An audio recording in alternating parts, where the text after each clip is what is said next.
Palo Alto Networks is an interesting cybersecurity company, especially given its platformization strategy it started in late 2022.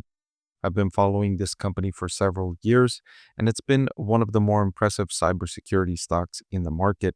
And of course, if you've been following me, you know that I'm bullish on the cybersecurity industry for the next decade or more. I think this category is going to grow significantly in future years.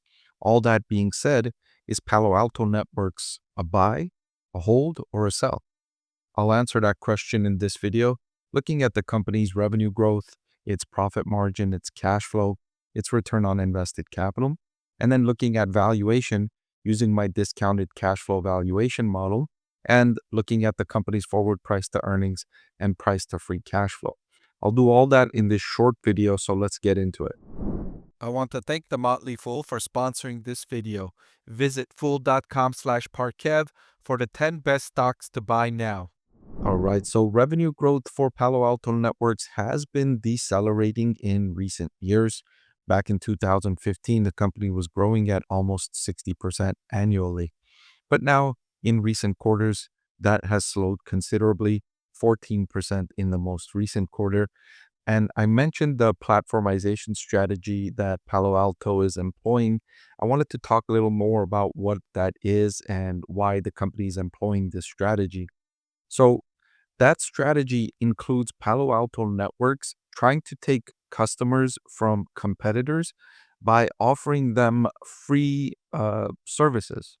In other words, if, let's say, Palo Alto Networks is trying to attract the customer from another competitor, and that customer still has 1 year remaining on their contract with that rival. Palo Alto Networks says to them, you don't have to pay us for 1 year because you have a 1 year contract with your other provider. We'll let you pay them for the 1 year. Just come to us. You'll have a free service for 1 year. And then after that 1 year is up, then you'll start paying us. And they do that, and they've been doing that regardless of the time that the customer has with the rival. So whether it be 6 months, 1 year, 18 months, Palo Alto Networks will say you can pay only one, which is the one you're paying right now. And then when that contract is up, that's only when you'll have to start paying us. And the reason they did that is because they noticed that one of the biggest roadblocks they faced when trying to attract customers was that they were already under contract with someone else. And they said, well, talk to us 6 months later or talk to us a year later. And Palo Alto Network said, you know what? We think it might be more efficient to just bring you on board now. And then we'll offer you the free terms until your contract is up with your existing cybersecurity provider. Now, as you can see, they implemented this strategy about late 2022, and it hasn't done all that much to boost revenue growth. Revenue growth has continued decelerating for Palo Alto Networks. So we haven't yet started to see the benefits of this strategy.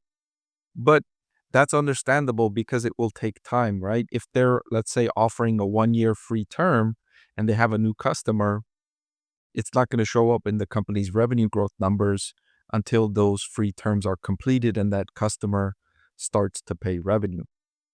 Management, however, has talked about early successes in this strategy, how it's enabled them to attract more customers.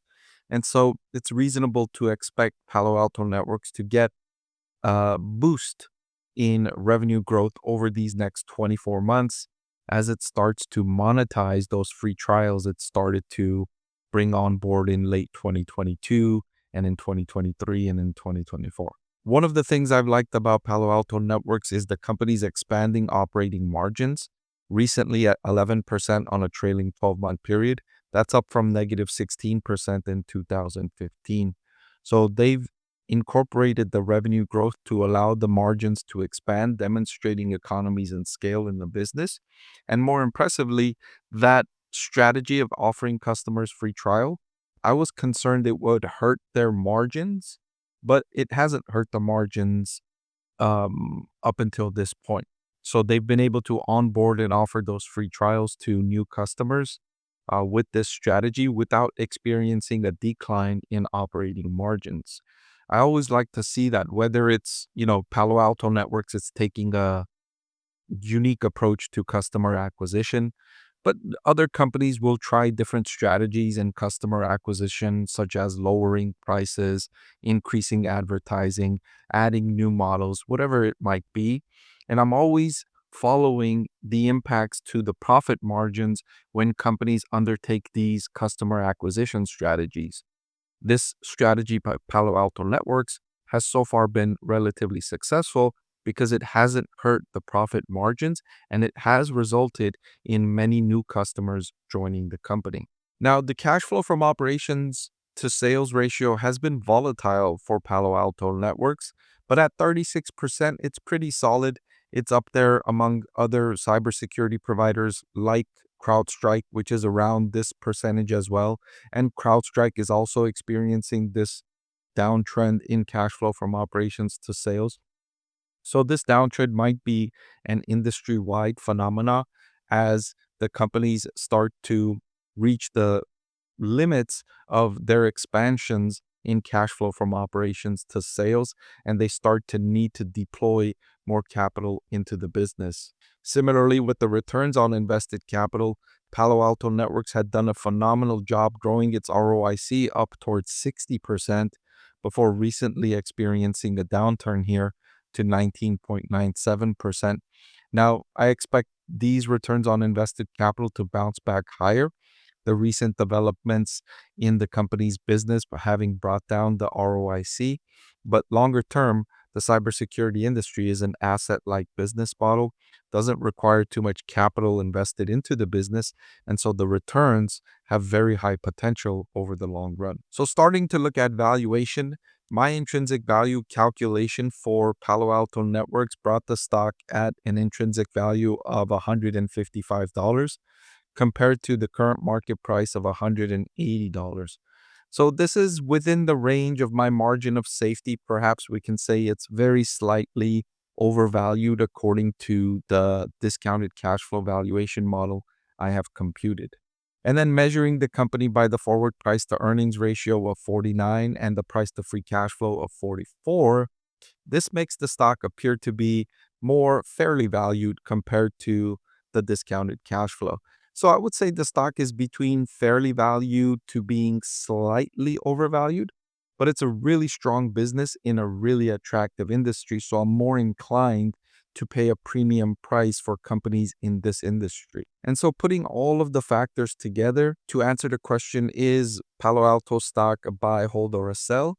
I have it rated as a borderline buy, which I get asked about this often. What does it mean, borderline buy? For my rankings, a borderline buy is a stock that's between a buy and a hold, but closer to a buy. So that's what I rate a borderline buy when I have stocks in that situation that are in between two, but closer to a buy. I'll rank the stock as a borderline buy, which is what I have rated Palo Alto Networks.